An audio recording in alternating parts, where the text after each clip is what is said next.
Welcome back. This is Ms. Zizi. Today we are focusing on cassava farming from Embu County in a place called Kamarua Farm. Cassava is a starchy root vegetable that can serve as a major source of carbohydrates and contains other key nutrients. The tuber is seen from underground. The vegetable you pick from the top leaves, the green leaves that are at the top. Those are the ones you pick. Because if you pick the old ones, they are not very palatable. But the young ones at the top are the ones you pick and cut and fry. Go try it. You'll never fail to come back again. Cassava has many benefits. Research shows that it can take care of your skin, hair, and health. Aldamuga shares with us more on that. From my own learning, cassava is known to mitigate things like diabetes. It is also good for men because it increases the potential for making babies. I know I can only say that as an elder. I don't want to go beyond there. Furthermore, it is a crop which is very rich in calories, and it ends up for people who have grown thin out of sickness or something like that. To replace energy and strength is a very, very good crop. I have been on cassava for now I can count for 46 years since I started farming on this farm. There isn't a single year that I have had no crop of cassava. Eldamugo advises more farmers to venture in cassava farming as the demand will keep rising due to the public awareness of the nutritional value of cassava. The market for cassava is increasing, and we might not eat it here because we have other choices, but we can grow it for other people. But for those people who know the nutritional value, I would advise them to continue eating cassava because it's a very high value. Besides that, marketers and supermarkets have started now processing cassava flour. And if you go to supermarkets now, I believe you will find cassava flour. So, for commercial purposes, I would encourage people who have not tried to go that direction. In fact, I'm considering removing part of my bananas to put cassava so that I can have more than what I have now. Besides benefiting human beings, cassava can also increase milk production in dairy cows if used in moderation. All you need to do is make sure that you don't give it excessively. You give it in portions that are not excessive. That's one. When you do that, your milk production increases extremely well. Then the other thing it does is if you look at this foliage, the leaves fall and they make your soil become more and more fertile because the foliage creates some kind of a cover on the soil, making sure that the soil remains good soil. Well, there is a narrative that goes that cassava is a poor man's crop. Does Eldamugo agree or not? I totally disagree. The truth is, it is not a poor man's crop. It is a rich man's crop. The rich people who have now understood the value for cassava are going for it. And we are trying to turn around that feeling. Even through our cultural education programs, we are looking at the value systems and the valuable crops that we must bring back. So I'm urging people to stop that kind of a feeling that it is a poor man's crop. It is not. Actually, the person who takes cassava is the wise one and the richer person. Those who do not respect cassava, I pity them.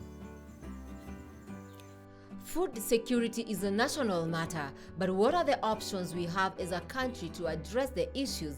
A lot is being said and little being done. Eldamugo advises the county agricultural officials to work with the farmers in encouraging them to grow this type of crops.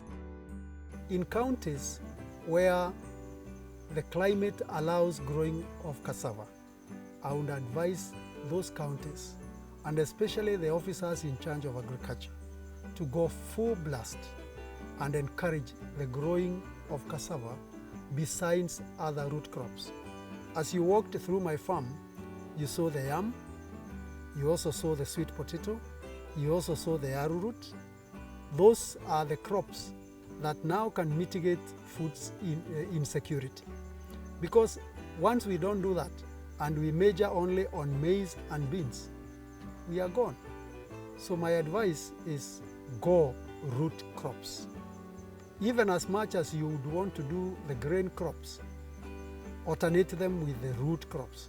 They are more lasting, there is more assurance, there is more dependability, and you do not have to work on pesticides and insecticides to sustain those crops. There is a notion that goes around claiming that some cassava's varieties are poisonous.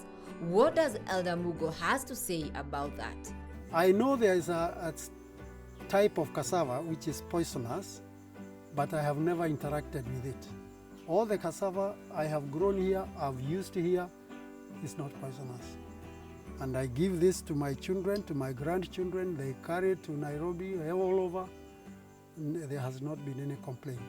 So far, so good. I believe you've learned quite a lot. Personally, I didn't know that these leaves can actually be used as a vegetable stew for our starchy food, such as the ugali and the rice and the chapatis. And there is still a lot more in store for you, such as how to harvest the cassava. Also, Elder Mugo will be telling us why this particular part of his farm has not been attended to in terms of weeding. We will be learning about the negative effects or the side effects of really not taking care of our farms where weeding is concerned. Let us now look at the farm as we identify the mature crop which will be harvested. So Elder Mugo, maybe you can tell us, for you not weeding this particular part of the farm, what are the implications? One, the implications are not good for not weeding, but for us, we weeded, and you can see we removed the suckers and cut this. That's what is appearing like weeds. Because when the rains are a lot, when you cut the suckers, they germinate. So you have to come and remove them again. This is what I'm telling you. Anybody requiring the seed would find seed in this, because that's what you carry. However, the rains have been very excessive, and the kind of weeds we removed earlier were very big. But because of the consistency of the rains, the weeds keep coming back. So we will come back again and weed again and remove the weeds. If you don't, then the weeds will affect the size of the tuber, and your tuber will be smaller, and you want big tuber. So we will have to come back again and remove these perennial or superficial weeds which have come later after we had weeded earlier.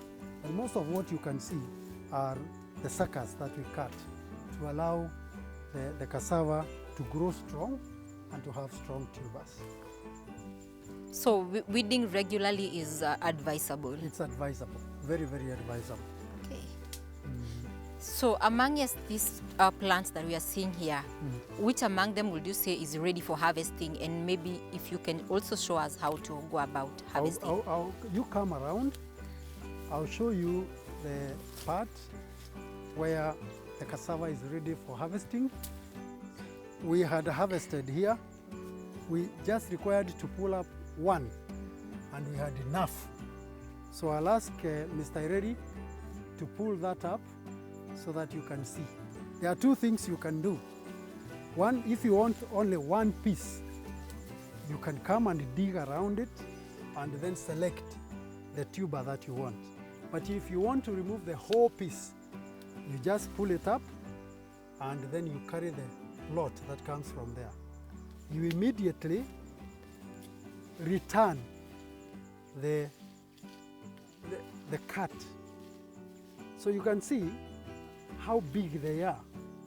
And because you don't want so much, you just remove the ones that you want and then you leave the rest. If you cut the rest, then it will rot. So you have to be careful to get just what you need. Now you can see the size of that tuber. What that tells you is that that soil is very good. And the tuber is growing towards where the nutrients are. So he's the person that helps you with the farm activities? Yes, this is my helper in the farm, and he does a lot for me. All that you have seen, we have been doing together. So the tuber is actually very far off or very deep? It can go to as far as 4 to 3 feet. It can be short, it can be long.